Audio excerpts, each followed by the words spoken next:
चलो देखो, हमको पढ़ना है अनुपात और समानुपात के बारे में आज, ठीक है ना। चलो, अनुपात क्या होता है बेटा? अनुपात का मतलब होता है बटे में संख्या। जैसे यहाँ पे लिखा हमने, अच्छा इसका चिन्ह की बात करें तो अनुपात का इस तरीके से चिन्ह होता है, समानुपात का चिन्ह होता है कि ऐसा बेटा इस तरीके से होता है आपका समानुपात का चिन्ह।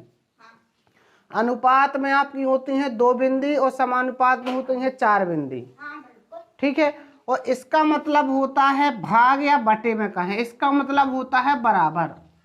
समानुपात का मतलब होता है बराबर और अनुपात का मतलब होता है बटे में। जैसे यहाँ पे लिखा 2:3 लिखा यहाँ पर, इसका मतलब होता है 2/3 होता, ठीक है ना। जैसे 2:3 लिखा तो इसका मतलब होता है 2/3, ठीक है ना।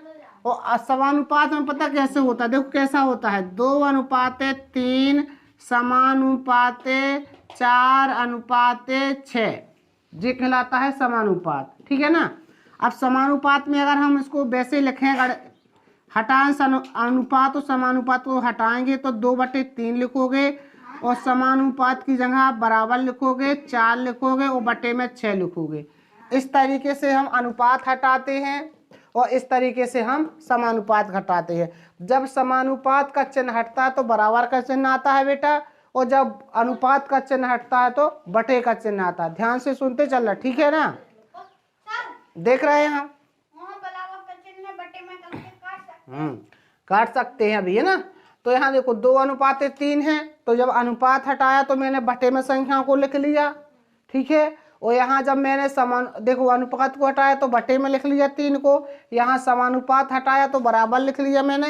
यहाँ पर 4:6 रहा, सो अनुपात हटाया सो 4/6 लिख लिया। एक बात समझ में आई आपको, जब अनुपात का चिन्ह हटाते हैं तो क्या लिखते हैं? अनुपात का चिन्ह जब हटाते हो तो क्या लिखते हो? बटे में लिखते हो, है ना। और समानुपात का जब चिन्ह हटाते हो क्या में लिखते हो?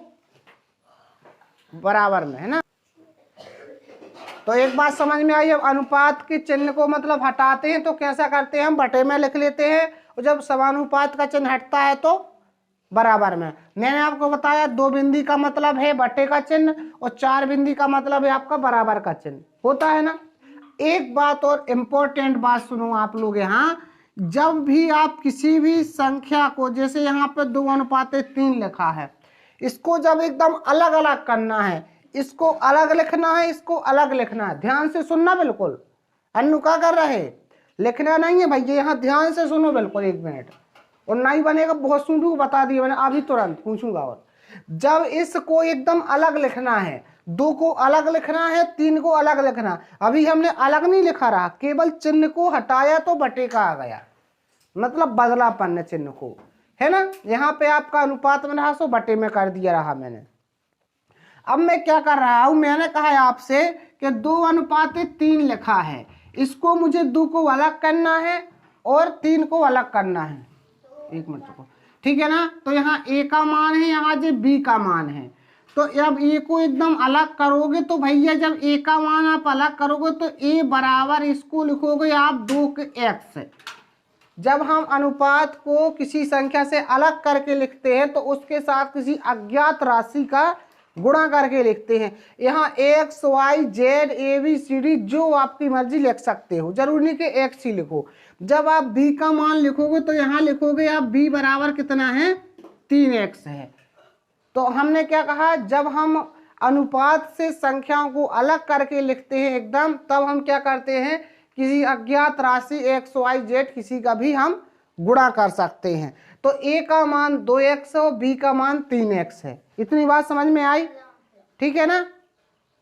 जब आपको दिया होगा कि 4:5 है भैया, है ना, आपसे कहा 4:5 है, तो आप कहोगे, कहेगा 4 का मान क्या है, अलग करके बताओ, तो आप कहोगे सर 4x है और इसका 5 का मान 5x है। यहाँ कोई ए बी सी कोई भी हो सकते हैं, 2 व्यक्ति, है ना, इस तरीके से। तो आपको जब अनुपात का चिन्ह हटाते हैं तो बटे में लिखते हैं, जब अनुपात का चिन्ह हटाते हैं तो काय में लिखते हैं, बटे में लिखते हैं। और जब समानुपात का चिन्ह हटाते हैं तो बराबर का चिन्ह आ जाता है। और जब हम संख्याओं को एकदम से अलग ही करना है हमें, तब हम किसी अज्ञात राशि का गुणा कर लेते हैं, ठीक है ना। समझ में आए, आए प्रेस समझ में तुम्हें? अन्नू आओ समझ में तुम्हें? हाँ चलो देखो, कुछ अनुपात के बारे में महत्वपूर्ण चीजें लिखे हम यहाँ पर। पहला लिखेंगे बेटा, जब अनुपात में दी गई संख्याओं को अलग करके लिखना हो तो किसी अज्ञात राशि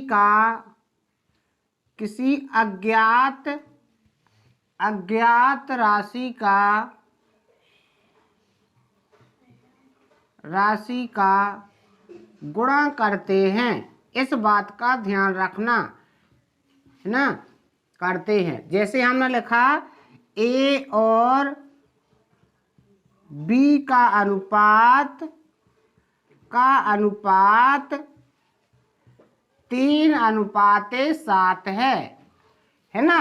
हमने कहा A और B का अनुपात 3:7 है, तो A का मान क्या होगा? तो A बराबर होगा 3x।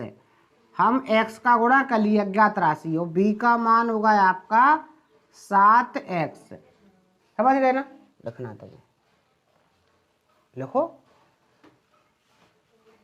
भर गई का कॉपी, ठीक है ना। तो हमने क्या कहा, जब हम इनको यहाँ अलग हटा के लिखते हैं तो इनके साथ किसी अज्ञात राशि का गुणा कर देते हैं, ठीक है ना। दूसरी बात, अनुपात चिन्ह जो होता है, अनुपात चिन्ह का अर्थ है बटे में, है ना।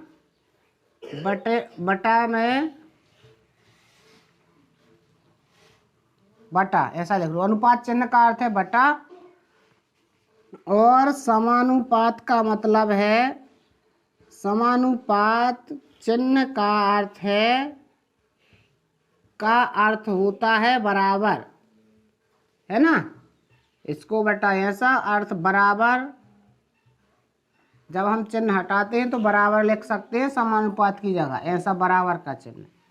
इतनी बात आपको समझना चाहिए, है ना। ये जरूरी है पता होना, बाकी बहुत सरल चीजें हैं।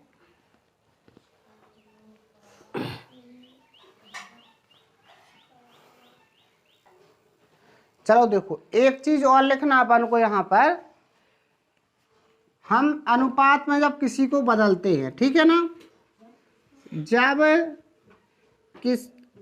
किन्हीं संख्याओं को, है ना, किन्हीं संख्याओं को अनुपात में बदलते हैं, अनुपात में बदलते हैं, तो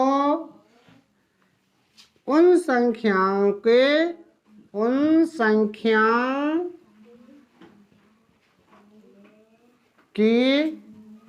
महत्तम संख्या का भाग करते हैं। उन संख्याओं के महत्तम का सभी में भाग करते हैं, सभी में भाग करते हैं, भाग करते हैं। देखो, जब किन्हीं संख्याओं को अनुपात में बदलते हैं तो उन संख्याओं के महत्तम का सभी में भाग करते हैं। ध्यान से सुनो, सब लोग लिखना बंद कर दो 1 मिनट के लिए, ठीक है। ध्यान से सुनो जो हमने ये कहा है। जैसे हमने कहा 20 और 40 को अनुपात में बदलो, हमने कहा 20 और 40 को अनुपात में बदलो, तो 20 और 40 का महत्तम क्या होगा बेटा? पहले हम लिखेंगे ऐसे 20:40, 20 होगा महत्तम, क्योंकि जो बड़ी संख्या होती है, बड़ी संख्या में अगर छोटी का भाग चला जाए, है ना, अगर छोटी संख्या का बड़ी में भाग जाता है तो छोटी वाली संख्या क्या होती है? छोटी वाली संख्या महत्तम होती है और बड़ी वाली संख्या लघुत्तम होती है ना। सुन लो यहाँ पर, तो हम महत्तम कितना आ गया आपका? 20 आ गया, तो हम 20 का दोनों में भाग करेंगे, है ना। तो 20 एक कम 20 और 20 दूनी 40, आपका जाएगा 1:2 आ जाएगा, ठीक है ना। तो इस तरीके से हम अनुपात में बदलते हैं। पहले इन संख्याओं का महत्तम देख लेते हैं, तो भी वही आता। अब आगे पीछे लिखने से क्या मतलब है।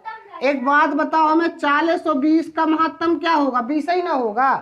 और हमने कहा 20 और 40 का महत्तम क्या होगा, 20 ही ना होगा। वो इन दोनों का लघुत्तम 40 होगा, इन दोनों का भी 40 होगा। संख्या आगे पीछे लिखने से लघुत्तम महत्तम नहीं बदलता, ठीक है ना। एक ही चीज है, हम केवल छोटी संख्या का बड़ी में भाग दे के देख लेते हैं। अगर छोटी संख्या का बड़ी संख्या में भाग जाता है तो छोटी वाली संख्या महत्तम होती है और बड़ी वाली संख्या लघुत्तम होती है। सुन रहे क्यों आर्यंस, हमने क्या कहा, हम जे बोल रहे हैं अगर यहाँ पे दो संख्या लिखी हैं, सुन लो पहले पूरी बात। अगर दो संख्या लिखी हैं 20 और 40 लिखा, जैसे मैंने यहाँ लिख दूं 25 और 75 लिख दिया मैंने, इसमें मैं बोल दूं आपसे कि इसमें लघुत्तम क्या है डायरेक्ट बताओ, महत्तम क्या है डायरेक्ट बताओ। तो आप कहोगे सर छोटी संख्या 25 का 75 में भाग जाता है। अगर भाग जाता है, इस छोटी संख्या का बड़ी संख्या में पूरा पूरा भाग जाता है, तो छोटी वाली संख्या महत्तम होती है और बड़ी वाली संख्या लघुत्तम होती है। ये डायरेक्ट सोचने का तरीका है, आपको हल करने की जरूरत नहीं है। आप बता दोगे 25 और 75 में आपने देखा इसका भाग इसमें जाता है तो छोटी वाली संख्या महत्तम होती है और बड़ी वाली संख्या लघुत्तम होती है। इसे करने की जरूरत नहीं है, समझ गए बात को। चलो नोट करो। तो हम अब सीखेंगे संख्याओं को अनुपात में कैसे बदला जाता है। दी गए जो आपकी राशियां कुछ भी दिया वो मान वगैरह दिए गए हों उनको अनुपात में लिखना तो कैसे लिखते, ठीक है ना। देखना मैंने आपसे यहाँ पे कहा बेटा 1 रुपया, 1 रुपये और ध्यान से सुनना 50 पैसे को अनुपात में बदलो, को अनुपात में बदलो। ध्यान से सुनना, अभी हम बता रहे हैं ना, एक बार फिर हम पूछेंगे बाद में। देखो 1 रुपया है जी, तो 1 रुपये और जी पैसे में पहले सबसे पहला काम होता है अपना बेटा इन इकाइयों को एक जैसा बनाना, ठीक है ना। तो यहाँ रुपये लिखा, यहाँ पैसे लिखा है, तो रुपये को पैसे बनाना ज्यादा आसान है ना। अगर आपको इसको रुपये में बनाना होगा पैसे को तो 100 का भाग करेंगे, तो इसमें भाग कै को करें 100 का, इसमें सीधा सीधा 100 का गुणा कर दो, तुझे पैसे में बदल लो। तो रुपये को पैसे में, एक बात ध्यान रखना हमेशा आप लोग, मतलब बड़ी राशि को छोटे में राशि में बदलना ज्यादा आसान होता है। क्या होता है, ज्यादा आसान होता है। बड़ी राशि को छोटी राशि में बदलना ज्यादा आसान होता है, इस क्योंकि उसमें सीधा सीधा गुणा कर दिया जाता है। इसमें अपन 100 का जैसे ही गुणा करेंगे जी पैसे में बदल जाएगा रुपये। 1 रुपये में कितने पैसा होते, 100 पैसे होते हैं। तो वही तो हमें लिखना है, 1 रुपये बराबर 100 पैसे, 100 पैसे। तो यहाँ लिखेंगे हम, यहाँ 1 रुपये अनुपात 50 पैसे। अब इसको यहाँ पे लिखेंगे हम 1 रुपये की जगह 100 पैसे। 100 पैसे लिखा बेटा हमने, ध्यान से सुनते बस चलना, अभी कुछ मत बोलना बीच में, ठीक है ना। 100 पैसे। अब देखो यहाँ पर, अब यहाँ पे इकाइयां एक जैसी हो गई तो पैसे से पैसा कट गया, क्योंकि इसका मतलब बटे में होता है। बटे में जब संख्या से यहाँ 100 पैसे लिखा है तो यहाँ लिखा 50 पैसे लिखा है ना। इसका मतलब जी है, या तो अनुपात में लिख लो या बटे में लिख लो, एक ही बात होती है, ठीक है। तो पैसे से पैसा कट गया जी। अब देखो, अब हम यहाँ पे बचा आपका, हाँ अब यहाँ पे बचा आपका 100 और 50 बचता है। हमें पता है कि अब हमें महत्तम सोचना है, इन दोनों का महत्तम क्या होगा।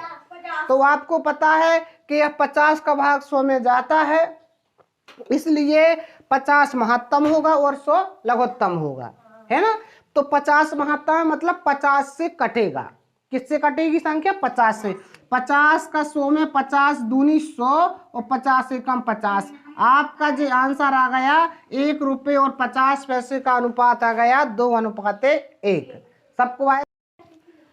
अब अगले टाइप का सवाल देखना बेटा, 2 लोग हैं, एक व्यक्ति है सोनू और एक व्यक्ति है राजू, दो लोग हैं, है ना। इन लोगों को टोटल आपने 1500 रुपये दिया, दोनों को दिया, है ना। राजू और सोनू के पास टोटल 1500 रुपये दे दिए आपने।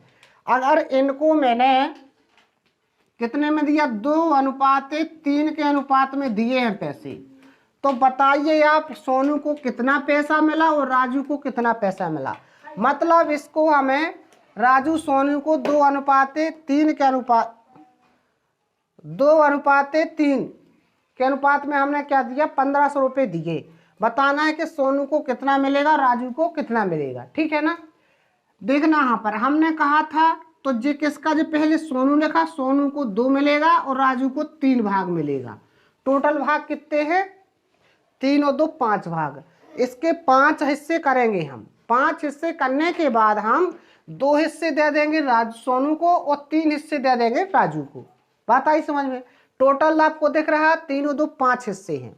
कितने भाग है टोटल, 5 भाग करेंगे हम। 5 भाग के बाद 2 भाग देंगे सोनू को और 3 भाग देंगे राजू को। इसके 5 भाग कर लो। 5 भाग करोगे तो कितना आएगा भाग करने पर 5 का, 5 3 15, 300 आ गया ना, 300 आ जाएगा। चलो 300 आ गया। एक भाग में 300 आता तो बेटा 2 भाग में 600 आएगा, आएगा। एक भाग में आता है 300 तो 2 भाग में 600 रुपये जाएगा और 3 भाग में 3 तरह का 900 रुपया जाएगा।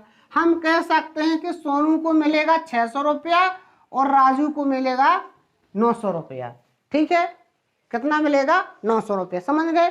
टोटल कितने हिस्से हैं उनको जोड़ के कर लो, उतने भाग कर लो, फिर इसको जितना भाग मिलता उसमें गुणा कर दो, जितना इसको मिलता उसका उसमें गुणा कर दो, ठीक है ना।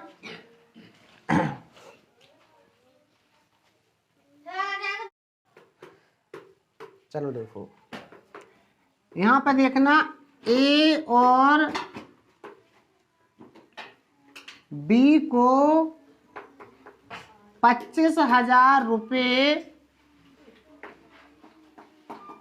देना है, ठीक है। यदि उनका, है ना, यदि उनका अनुपात, मतलब उनके पैसे का अनुपात, उनके पैसे या रुपए, है ना, उनके रुपए का अनुपात कितना है आपका, 5:10 है बेटा, ठीक है। अगर अनुपात 5:10 में बांटना है तो ए को कितना रुपए मिलेगा, बी को कितना रुपए मिलेगा, देखना तुम। तो ए को मिलेगा बेटा 5 भाग, मिलेगा 5। ए पहले है सो ए का 5 है, बी के लिए 10 लिखोगे। मैंने बताया था आपको कि जब किसी संख्या को अनुपात से हटाते हैं तो किसी अज्ञात राशि का गुणा कर देते हैं। तो ए का मान हो जाएगा 5x और बी का मान कितना हो जाएगा, 10x हो जाएगा। दोनों का टोटल दिया 25,000, तो दोनों को जोड़ोगे तुम, ए और बी का, है ना। तो 5x और प्लस 10x बराबर हो जाएगा आपका 25,000 रुपया। इसको हल करो, 10 और 5 15x हो जाएगा बेटा, 5x और 10x 15x हो गए ना, ठीक है। यहाँ पे हो जाएगा आपका 2500 रुपया जी। अच्छा, इसके बाद देखो हमें x का मान निकालना है, तो 15 जी x के साथ गुणा में है, तो यहाँ करोगे तो जी हो जाएगा में भाग में हो जाएगा 15। चलो भाग करते हैं, 15 कम 15 बचा 10, उतारे 0, 15 छक्का 90, फिर से बचा बेटा 10, है ना। फिर 15 छक्का 90, है ना, और फिर से उतारिए 10, फिर 15 छक्का 90, कितना आ गया, 1,666, है ना, 1,666, ठीक है ना। 15 भाग किए हमने, ठीक है। तो जी इतना आ गया, x का मान आ गया, लगभग आया, भी हुआ रहेगा दशमलव में 6, ठीक है ना। तो अब हमें एक x का मान 1666 है लगभग, तो 5x के लिए हम 5 का गुणा कर देंगे यहाँ वापस से, 5 गुणे 1,666.6 जो बराबर आ गए, तो यहाँ लिख देंगे। इसका भी करेंगे बेटा, यहाँ पे 10 गुणा करेंगे, यहाँ पे 10 गुणे 1666.6 जो गुणा आएगा उसको हल करके लिख देंगे, आपका उत्तर हो जाएगा। ऐसे हम बांटते, लिखना नहीं है अभी आपको, इस सवाल को नहीं लिखना। एक छोटा सा सवाल फिर से देखो तुम, मैंने क्या कहा, 1000 रुपये है, 1000 रुपये ए और बी को बांटना है, ए और बी को बांटना है, ठीक है, लिखना नहीं है अभी, ए और बी को बांटना है। ए का अनुपात कितना है, 2 है, और बी का अनुपात कितना है, 3 है, समझना तुम। तो ए को मिलेगा कितना, 2x, बी को मिलेगा 3x, ठीक है। तो अब हमने क्या कहा, इन दोनों को जोड़ के बराबर में 1000 को लिखेंगे, 2x प्लस 3x बराबर 1000 होगा जी। यहाँ पर 3 और 2 हो जाएगा 5x आपका, ठीक है। फिर आप इसको क्या करोगे, 55, हाँ पता है, 5 का फिर क्या करेंगे, गुणा में तो भाग करेंगे, 5 दूनी 10, ये आएगा आपका 200। x का मान कितना गया, 2x, 200। 1x का मान 200 है तो 2x का बेटा 400 होगा, 1x का मान 200, 3x का 600 होगा। इस तरीके से हम क्या करते हैं, अलग अलग पैसा बताते हैं, है ना। ऐसे हम उनको बांटते हैं, अनुपात में अगर दिया गया हो तो अपन इस तरीके से बांटेंगे, ठीक है ना। चलो।